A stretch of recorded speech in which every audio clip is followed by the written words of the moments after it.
Hi everyone, welcome back to It's Very Zen. I hope you're all staying well during these troubling times.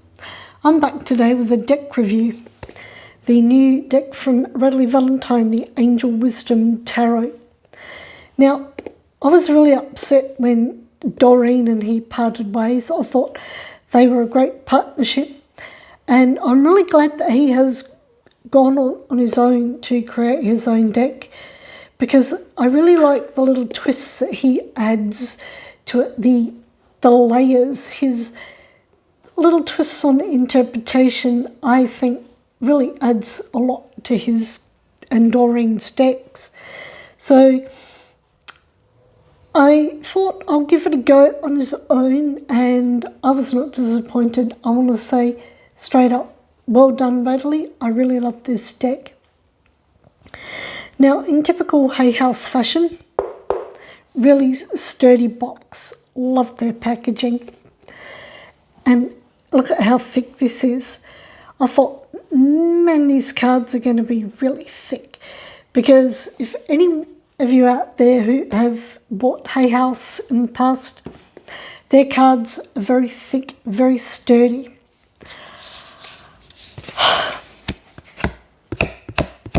My one criticism of this whole deck, Hay House, what have you done with these flimsy cards? I'm sorry.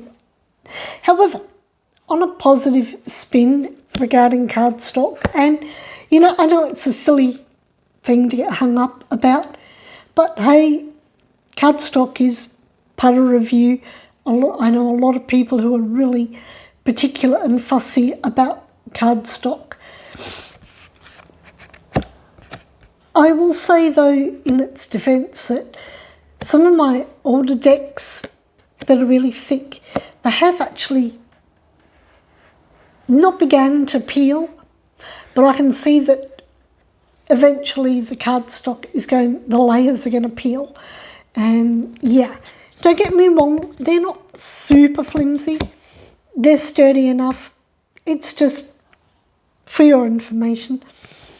The back of the cards are gorgeous. It's actually, if you look closely, it's got the whole major arcana printed around the outside, around the earth. Absolutely gorgeous. Love it.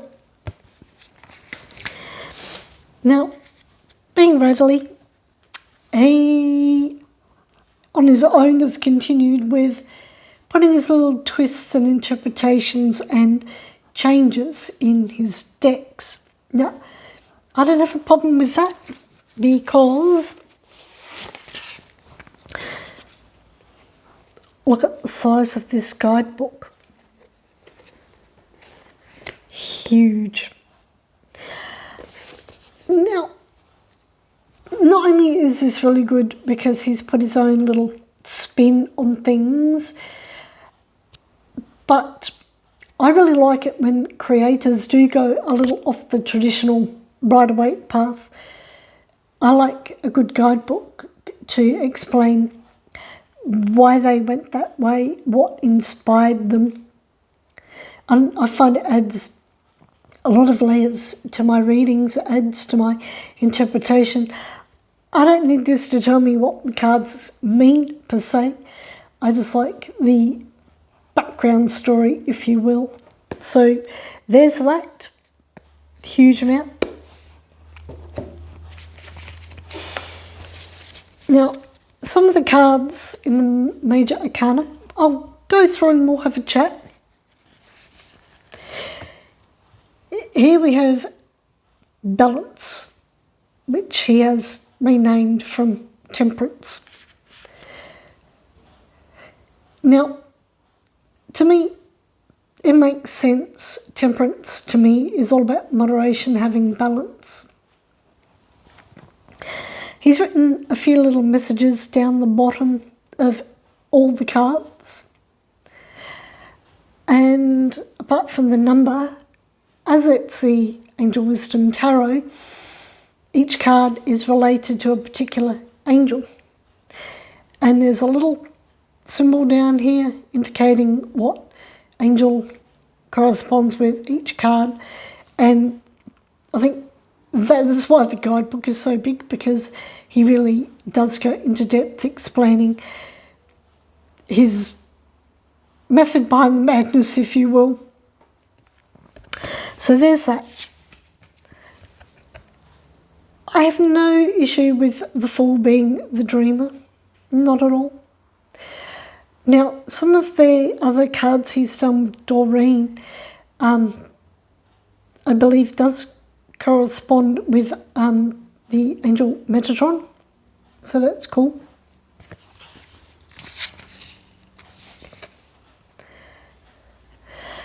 I don't have a problem with death being death.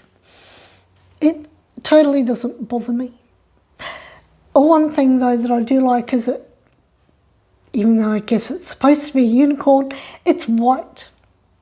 That, yeah, we all have things about decks that we look for.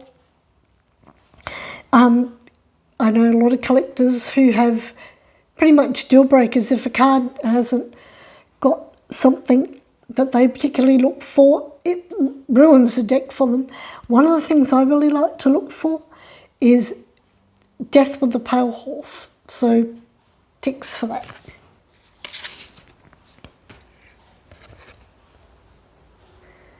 I would need to go back through the guidebook and really reread why he felt renewal was good for judgment. It doesn't quite resonate with me, but I really do need to dig more into the guidebook and hopefully explain that, because that's a little something that I was a bit iffy about when I came across it.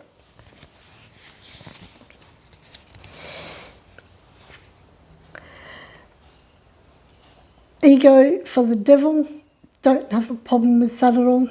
I think that makes sense. Breaking those chains of temptation. Go Radleigh.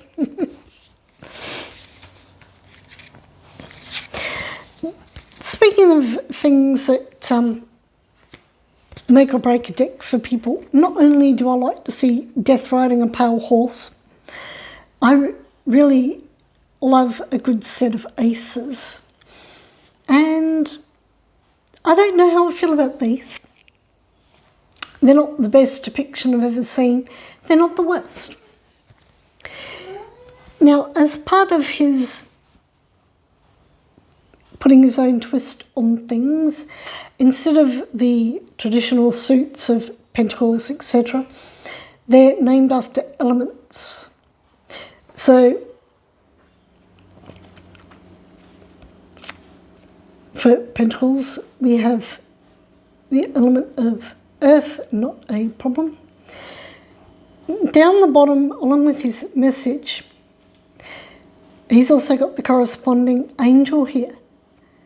But in the other corner is the corresponding major arcana card. And it all ties in to add more depth and layers, which I thought was an interesting twist. To tie it all together like that. So there's the earth and pentacles. Air for the swords. I actually do like this. It's got that whole cool, wintry feeling. Yeah, I don't actually mind that one. Fire and wands. And I'm just realising as I'm going through this, he's got children depicted here. I guess youth, all about the potential. And water. I mean, he's still got the traditional symbols in there. You know, there's still cups and wands and stuff. They're cute. I'll show you some of the other cards.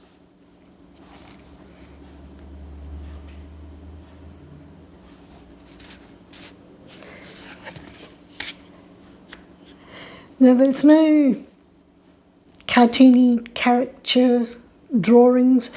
It's realism. Now,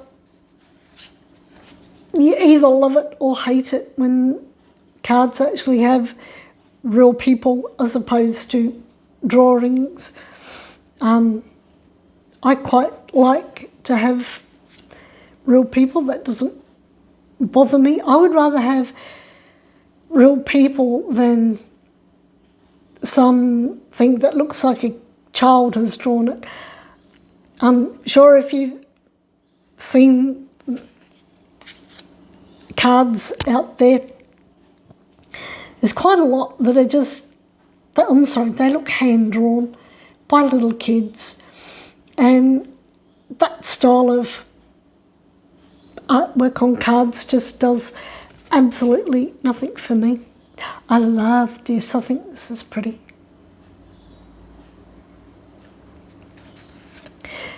So yeah, it's going to depend on how you feel about suits being renamed or relabelled.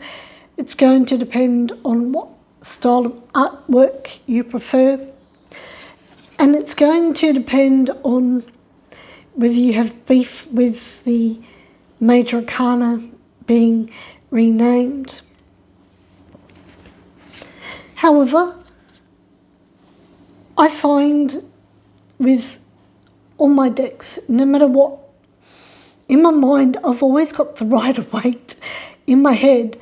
And while different depictions will give me little cues and add things to it, I find that no matter what, I'm always defaulting back to Rider-Waite. And then this will add layers.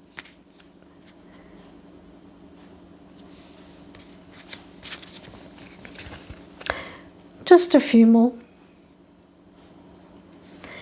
Now the cardstock, just getting back to that, it's not glossy or shiny. I think you can see here it's got a satin finish, which I like because I find that the really glossy cards tend to stick together, and especially if they're gilded as well. And they can be a bit hard to shuffle, but these actually shuffle really well. They slide beautifully. And being as how they're quite large cards, the entire deck, I'll be honest, I have small hands. If you're familiar with the size of Hay House decks, you'll see, yeah, my hands are small. And with a thick cardstock, it can be very hard for me to hold them and shuffle them. But these, they're not as thick and bulky, and because of the satin finish, they shuffle really well. So there you go. Radleigh Valentine's new deck, Angel Wisdom Tarot. Now, I am in Australia. I bought this from Big W and it was $25. Normally, I would buy my cards from Book Depository. It was dearer than that. My crystal shops that I sometimes get cards from, they wanted, what was it, $38 for this. So for anyone who's in Australia and who's interested in this, I would definitely have a look in Big W, see if they still have stock. And if not, I would suggest Book Depository. For even in Australia and worldwide, I was really amazed at the difference in prices. So shop around, guys. All right, I hope you've enjoyed this little peek at Radleigh's latest deck. I'd also like to hear your thoughts on what you think of the renamed suits and names. And do you have any opinion on cards, either good or bad, that have messages down the bottom? Because hands up, Who has come across someone who thought, you don't know how to read cards, you're just reading the message down the bottom? Been there, done that. Alright guys, stay safe, stay zen, and I'll see you next time. Bye for now.